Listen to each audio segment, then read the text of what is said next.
Bienvenidos a un episodio más de Aquí Nadie es Experto. Hoy estamos de manteles largos porque tenemos a una invitada, Alaska Hernández.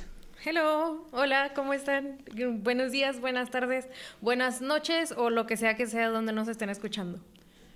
Y dirán, y bueno, pues esta hija de vecina, ¿quién es? Pues la verdad es que esta mujer tiene una profesión media rara. Le gusta andar de noche en panteón sin hacer brujería, ya que hace recorridos de leyendas y nos viene a contar de eso. Así es, llevo ya 10 años yo en los recorridos de leyendas. Según yo, los recorridos llevan como 13, entre 13 y 15, pero yo solo llevo 10 años de esos 10 o 15. Que es como la mitad de mi vida porque tengo 22, entonces más o menos. Oye, pero ¿cómo te iniciaste en esto? O sea, Pues mucho tuvo que ver con que mi mamá es actriz. Yo empecé mi vida mientras mi mamá estaba en la carrera, entonces realmente yo ya viví empapada de la actuación y de cosas culturales desde muy, muy chiquita. Entonces, cuando se me dio la oportunidad de poder empezar a ir al panteón, primero nada más a espantar gente y luego ya nada más, y luego ya a contarles, pues no me la pensé, la verdad. Fue luego que dije que sí. ok. Y aquí en los recorridos, ustedes tienen personajes. ¿Cuál es tu personaje dentro de los recorridos? Mi personaje se llama Lupita, es personaje tanto dentro de los recorridos del Panteón como en los recorridos del centro. Lupita es una muchachita que su historia está muy interesante. Como parte de nuestro hacer es tener estos construcciones de personajes como muy establecidas. Y Lupita es una morrita como de 20 años que se murió por ahí del 2015 en un ranchito ahí entre Chihuahua y Sinaloa, que le encantaba hacer brujería y que pues se murió en un ritual, pero el diablo, Dios la castigó, pero el diablo la recompensó porque echaban chisme juntos y la dejó quedarse en la tierra a seguir recopilando chismes. Ok. ¿Y de dónde viene esa inspiración tan rara?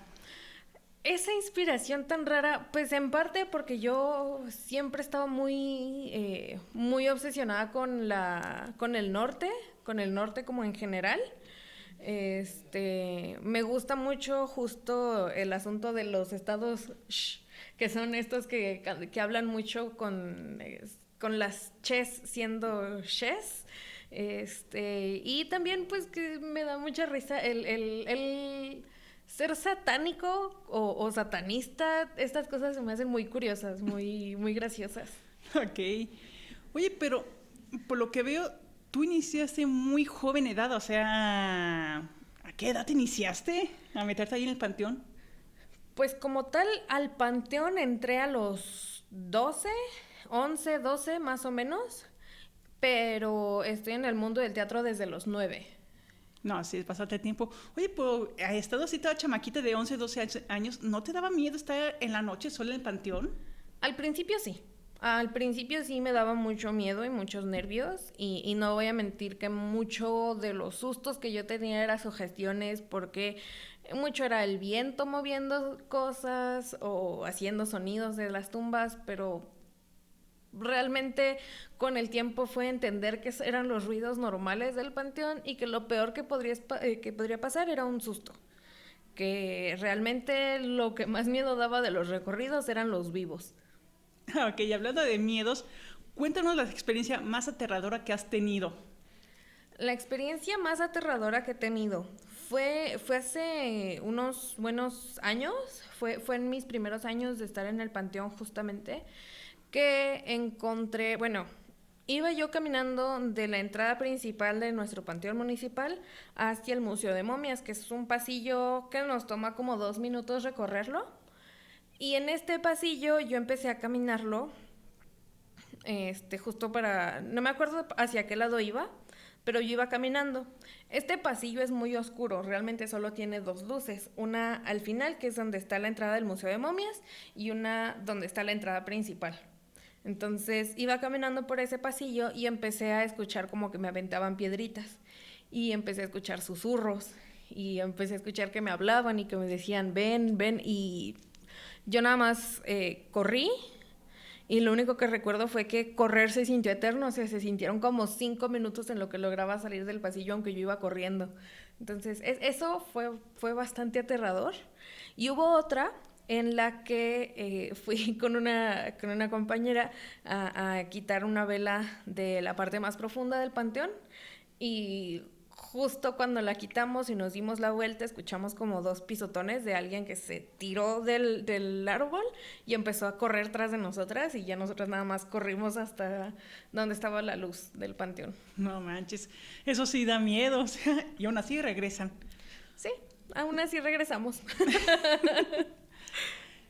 Y ahora, experiencia que te hayan dado los vivos, así de que dijeras, maldito, ¿por qué se metió el recorrido? De esas hay muchos. Nosotros tenemos una regla en los recorridos, que es, por ejemplo, no meter alcohol. No meter alcohol es una regla así establecida para los recorridos, pero nunca falta. Eso es algo que tenemos cada año. 1 o 2 listos que se quieren hacer más listos que nosotros y luego estamos a media leyenda y los vemos empinándose. Entonces sí, no, eso, y pues no faltan los que se separan y se quieren ir a hacer pipí en las tumbas. ¿En serio? Sí. Ay, no. O que traen niños chiquitos y ponen a los niños chiquitos por no alejarse a ir al baño.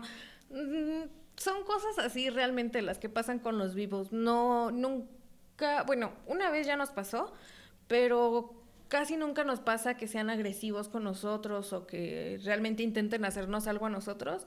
Es más como la falta de respeto al panteón y al evento en general. Eso sí. Y bueno, esos recorridos llevan bastante tiempo haciéndose y siempre están llenos, siempre están llenos. Igual aquí cuando el Instituto de Cultura hace un evento de tipo de leyendas, se nos atiborra. ¿Por qué crees que a la gente le encanta esto? ¿De dónde sale este morbo por asustarnos? Pues yo creo que mucho tiene que ver la cultura en la que vivimos. La cultura de México siempre ha sido una que está muy relacionada con la muerte de una u otra forma. Y eso hace que mucha de la gente diga que quiere saber cosas sobre aparecidos, que quiere que lo asusten, ver cosas de muertos. Siento que tiene mucho que ver con la cultura en la que nos criamos y que incluso los extranjeros que vienen a ver todo eso es porque saben que México lleva una relación muy estrecha con la muerte de una manera muy festiva.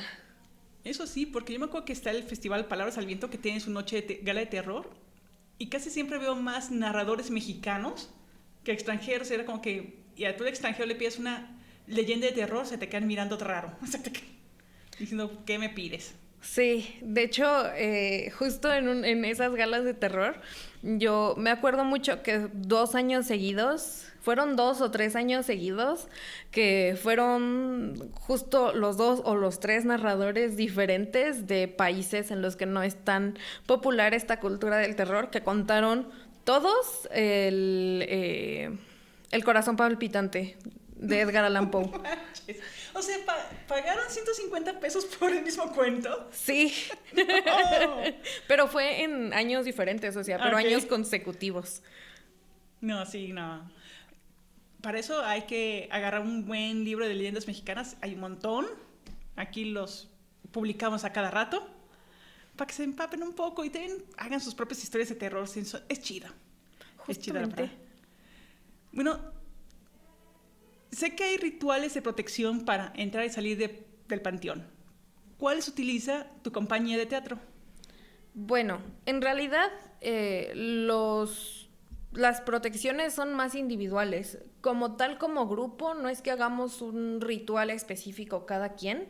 O sea, realmente solo tenemos uno de salida y es el mismo que les pedimos hacer a los grupos cuando van a salir, que es limpiarse con su propia energía, como todo lo que puedas haber agarrado del panteón y decir tu nombre antes de salir del panteón. Pero para entrar realmente ya es muy personal, ya es cosa de en lo que creas, a quién te quieras encomendar, ya es mucho más un asunto de creencias personales que de lo que podamos hacer como compañía. A mí, por ejemplo, hay ciertos accesorios que siempre llevo conmigo que son mi modo de protección, más que porque sean una figura religiosa o porque sean algo, es más bien algo que está lleno de mí y que voy a usar para protegerme a mí misma. No, pues sí, tiene lógica. ¿Y no les ha pasado que sí se han llevado algo? A nosotros no. A nosotros realmente no nos ha pasado que nos llevemos algo. A uno de los compañeros sí le pasó que se le aparecieron en sueños, pero no que se llevara algo. Pero hubo un grupo de Michoacán, si no me equivoco, que nos escribió como una semana después de que fueron al recorrido, justo para contarnos que se les trepó un muerto. Se les trepó un muerto y que lo tenían que venir a regresar. No manches. Wow, cuéntanos más esa experiencia. Pues fue antes de la pandemia incluso que vinieron a ver el recorrido. Se pasaron al recorrido porque fue parte de su visita aquí a Celaya. Y como una semana después nos escriben hablándonos de que había cosas que se les movían en la casa y era algo como muy poco habitual que les pasara y que pues ellos eran medio brujos. Entonces, tratando de hablar con esta entidad que les movía los artículos, se enteraron que no era ni de Michoacán, que se lo llevaron desde Celaya, desde el Panteón, y se lo cargaron hasta acá. Y entonces ya un par de meses después ellos vinieron, hicieron como un ritual. Ahí sí, yo no supe exactamente qué hicieron, pero hicieron un ritual y como ya dejaron al espíritu ahí. Y sé que en el Panteón eso sí estuvo grueso, o sea, para andar jugando al valiente, a veces uno no sabe qué se lleva. Sí. Y yo sé que en el Panteón de Celaya, en el Panteón Norte, el antiguo, tiene tumbas icónicas, muy icónicas. ¿Cuáles son estas tumbas icónicas? Pues tumbas icónicas podemos pensar que son como las de gente famosa, porque hay gente famosa en la ciudad que tiene sus tumbas ahí, como el profesor Salvador Zúñiga Cardona, que fue un pintor importante aquí en Celaya, que incluso hay, según yo, salas que tienen su nombre. Sí. También está el profesor Ramón García Garibay. ¿Quién más está? Aquí en Celaya, por ejemplo, que tenemos la calle Francisco Juárez, ahí está sepultado Francisco Juárez. Y también tenemos la tumba de Valentín Mancera, que es el Robin Hood del Bajío, así es como lo llaman. Pero ya hablando de tumbas que no sabemos exactamente de quién son, pero son icónicas, está la tumba del Diablo, que está justo junto a la capilla, que está construida en forma de cruz. Son tres, no es cierto, son dos. Son dos triángulos que hacia arriba se pueden ver como una cruz y en el cerrojo es la cara de un diablo. Está el iglú, que es una familia que murió toda en un mismo accidente. Hay una tumba en el Panteón Viejo acerca de son 3 personas que fueron asesinadas en una misma hacienda. Y hay una tumba que a mí me gusta mucho, que es una madre y su bebé. No, eso está un poco triste. Sí, pero falleció primero el bebé, luego la madre. El papá fue el que los enterró a los dos y le construyó un mausoleo en cantera y le escribió un poema en 3 partes en cada lado, porque es como pues sí, es como una construcción hacia arriba. Es relativamente chiquita, pero tiene un poema a 3 partes en cada lado. No, está interesante. Yo me acuerdo que cuando estaba estudiando en la universidad nos hicieron de encargo investigar las tumbas, que son monumentos funerarios, ¿no?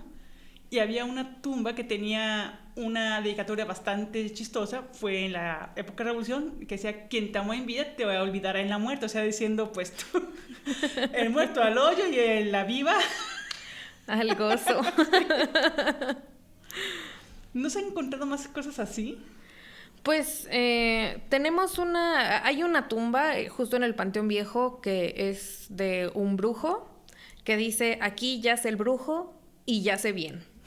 Es algo muy, muy gracioso. Hay uno que está como si fuera la parte de enfrente de una tiendita, que así tiene incluso marcas de refrescos alrededor. Hay una tumba que tiene un casco que todos creían que era de un bombero, pero en realidad es de un electricista. Y... ay, no sé, es que hay muchas tumbas muy icónicas. Hay una muy grande que dicen que es de unos vampiros, o que muchos lo llaman la tumba de los alacranes, porque hay muchos alacranes ahí, pero es como si fuera una capilla en sí misma y solo tiene una puerta así grande. Ya por ahí ponemos... A veces el instituto hace sus noches de panteón y ahí pone una pantalla donde ponen las películas de terror. Pues justo esa es la que dicen. ¿Cuál ha sido la historia de terror que más terror te ha dado? Bueno, es que es difícil asustarme con historias de terror. Es difícil que yo me sugestione o que realmente me den terror. Entonces, una historia que me dé terror no podría decirte. No tengo una que yo diga, ay no, qué terror. No, realmente hay pocas cosas que me sorprendan, hay pocas cosas que me asusten. Pero sí puedo decir que tengo varias historias favoritas. La verdad es que me gustan mucho las historias tristes, no no porque sean tristes, sino suelen ser las que más conectan conmigo. Por ejemplo, la de Astrolindo, que es de un niño que su papá enterró unos años después de que muriera su mamá. Lo entierra porque... él había estado muy enfermo y fallece, y unos meses después, cuando iban a sacarlo para... no me acuerdo por qué lo iban a sacar, pero cuando abren el ataúd, el cadáver de Astrolindo está volteado. Y entonces el padre se da cuenta que lo sepultó vivo. Él era un ferrocarrilero de aquí de la ciudad. Vuelven a sepultar a su hijo y el señor no aguanta más, se compra una pistola y se mata unos días después de que viera que enterró a su hijo vivo. No, sí está muy triste esa historia, está muy densa. Historia que dices, ay no manches, esto es más de comedia que de terror. Hay unas que otras. Sí. Hay una que cuenta, bueno, hay varias que cuenta nuestro amigo Sam, el pajarraco, que son muy graciosas, mucho más por cómo las cuenta que por otra cosa. Pero una que es muy graciosa, que no cuenta él, que es de un par de novios que se peleaban todo el tiempo. No había momento del día en que no se estuvieran peleando. Y deciden casarse. Deciden casarse porque no sé. Qué bonito. O sea, no manches. Sí, no hay lógica en su decisión. Pero pues es que decían que las reconciliaciones eran lo que los mantenía juntos. Sexo duro. Pues sí. Y fueron a buscar el vestido, pero la novia no sentía que ningún vestido de aquí le convenciera, no sentía que ninguno estuviera a la altura de su boda. Entonces, ellos van no me acuerdo si van a León o a Querétaro, van en una camioneta juntos y encuentran el vestido, encuentran los zapatos, encuentran todo. Y ya vienen de regreso y se ponen a pelear en la carretera. Y la cosa es que en la pelea en carretera pues pierden el control del coche. Los dos fallecen en el mismo accidente y las familias deciden enterrarlos a ella con el vestido de novia y a él con el traje. Los entierran juntos y ahora dicen que en el panteón cada ciertas noches se puede escuchar a los dos novios peleando. No manches, o sea... No manchen. Yo había escuchado una historia. Este es del virreinato. Ujú. Se encontraron unos papeles antiguos de que había... La Inquisición estaba investigando un aparecido, pero este aparecido era que pedía dinero. Y decían, lo raro es que el aparecido era un fraile que tomaban como santo, ya casi beato, o sea... Dicen, ¿por qué este fraile que está muerto está pidiendo dinero para su misa? O sea, se hace absurdo. Resultó que era un tipo que se estaba haciendo pasar por un espectro para sacar dinero a las congregaciones a la misa de este muerto. O sea, un fraudezote. Y está registrado. Yo digo, que vivo el Señor. Sí. Sí, ¿no? El ingenio mexicano siempre ha estado. Sí. O sea, imagínate, vamos a investigar a este fantasma que se aparece y resulta que es un vivo que está haciendo fraude. Me encanta. Menos quitándole el para lo normal. Sí. No, ya hay otra historia que digo, también está registrada de cómo llegó el primer auto a México. Ok.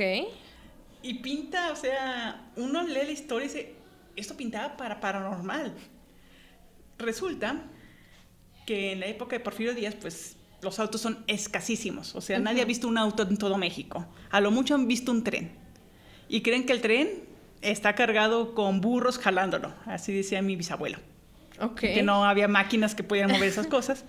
Entonces, cuando llega el auto con un amigo de Porfirio Díaz, Porfirio dice, ¿sabes qué? Ahorita no lo saques, la gente se va a asustar, vamos a hacerle una presentación bien, ¿no? Para que la gente sepa qué es esto. Ajá. Pues el otro día se le quemaban las manitas por sacar el auto y lo sacó en la noche.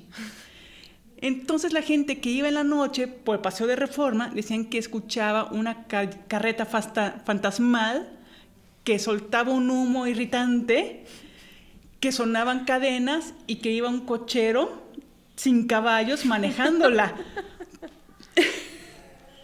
Y mandaron a investigar a esa carreta porque llevaban 3 noches saliendo y hasta entró el obispo de México diciendo, es que como la carreta, y están los registros de la policía de la carreta fantasma, y ya que detienen la carreta fantasma 2 gendarmes, resulta que era el primer auto dando la vuelta. Es que como nunca has visto un auto y dices, es que esto es una cosa que suelta un humo apestoso, que hace un ruido infernal, o sea... Sí, sí, completamente algo que no entiendes a final de cuentas. Sí. Y eso te hace preguntar, ¿cuántas cosas paranormales realmente eran tan normales? Justamente, justo es algo que me gusta mencionar. Yo como parte de mi personaje es un desmadre, la verdad. Ella es muy desmadrosa, es muy dicharachera, es muy chismosa. A final de cuentas eso fue lo que la mantuvo aquí, ¿no? El chisme.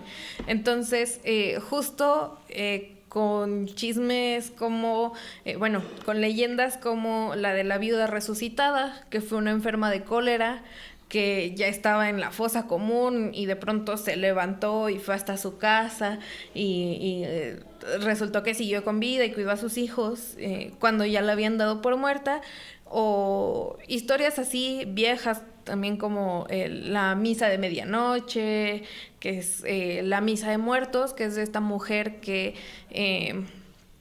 siempre iba a misa de gallo y una vez creyó que se le hizo tarde y por no poner atención fue a la misa a la medianoche y resultó que vio a un montón de frailes y el que estaba dando la misa no tenía cabeza.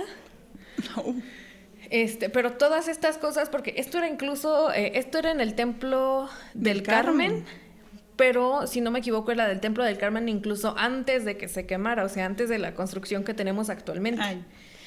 Entonces, muchas de esas historias es realmente sabemos que las leyendas se forman con un pedacito de verdad y con muchas historias alrededor. Entonces, mucho de lo paranormal es probablemente más normal que para. Entonces... Eso sí, aunque ahorita que es la misa de muertos, hay muchos celayenses hoy en día que sí escuchan las campanas a medianoche. Y dígame, ¿qué iglesia manda misa a medianoche? Creo que ninguna. Inclusive me acuerdo que unos chicos de la Guardia Nacional que estamos aquí pues, en el edificio, cuando estamos entrando, uno me dice, oye, ¿a qué patrono le están celebrando que ya van 3 noches que escucho las campanas a medianoche? Y yo, ¿cómo te explico? ¿Cómo te explico que pues no hay? Mínimo, enciérrate y no salgas. Pues sí, mucho, por ejemplo, de la misa de muertos, a mí sí me da curiosidad. También, no lo voy a negar, sí soy medio miedosa para esas cosas, entonces tengo curiosidad de investigar y al mismo tiempo no, porque deja tú salir al templo a medianoche. Es salir a la calle en medianoche. Y los vivos están más... Sí, sí, ya si veo un fraile sin cabeza, bueno, ya será ganancia, pero si no... ¿Y qué tal si es un chacal con un cohete? No, sí, ahí sí no. Ay, sí. No habrá valido la pena si no veo mínimo un fraile sin cabeza. No, sí. Bueno, ¿y cuántos son en la compañía? En la compañía es un número difícil de dar porque hay muchos que van y vienen o que solo son llamados para ciertos proyectos, pero actualmente los que estamos, por ejemplo, activos al 100% en los recorridos del Panteón somos 10. De esos 10, los que estamos activos durante todo el año, se hace un total como de 15, 16 personas a lo mucho. Entonces es más o menos el número de personas que tenemos dentro de la compañía. Ah, pues es una compañía un poco grande. Y dinos, ¿dónde pueden ver estos recorridos? ¿Dónde pueden contactarlos para que vayan a asustarse? Los recorridos, toda la información de los recorridos se puede encontrar dentro de la página de Facebook de La Vulgata. Es La Vulgata Teatro, La Vulgata con V. También estamos en Instagram y en TikTok, igual como La Vulgata. Y en esas páginas pueden buscar el número de teléfono de WhatsApp, que es exclusivamente de WhatsApp, casi no recibe llamadas, para hacer reservaciones y todo lo demás. Ah, ok. ¿Y cuántos son los precios de...? Para los recorridos del Panteón, que es lo que tenemos en temporada ahorita, es de 100 pesos por persona. Y para los recorridos del centro que hacemos durante el año es de 80 pesos por persona. ¿Y niños pequeños? Tenemos un precio estándar para todas las edades. ¿Pero recomiendan que lleven niños pequeños? Al Panteón depende, porque hay niños que pueden ser muy asustadizos y realmente en los niños pequeños es muy difícil manejar el miedo. Entonces, depende. Yo, en lo personal, lo recomendaría para de 8 en adelante. Los más chiquitos suelen no entender muy bien qué es lo que está pasando y suelen asustarse mucho más fácil y puede ser peligroso para ellos. Ah, ok. Y también están en Salvatierra, ¿verdad? Sí, hay es una compañía aparte, es la parte 2 de La Vulgata, que se encuentra en Salvatierra, que hace recorridos, si no me equivoco, también por el centro de la ciudad de Salvatierra y creo que están teniendo un par de recorridos en el Panteón. Pues amigos de Salvatierra, amigos de Celaya, ya saben, si quieren asustarse esta temporada, vayan con La Vulgata Teatro por un buen susto en los panteones y que les jalen las patas bien. Así es. Bueno, gracias por estar con nosotros. Despidamos a nuestra invitada, Alaska Hernández, que gracias por venir aquí. No, muchísimas gracias por invitarme y nos vemos pronto. Bye. Bye.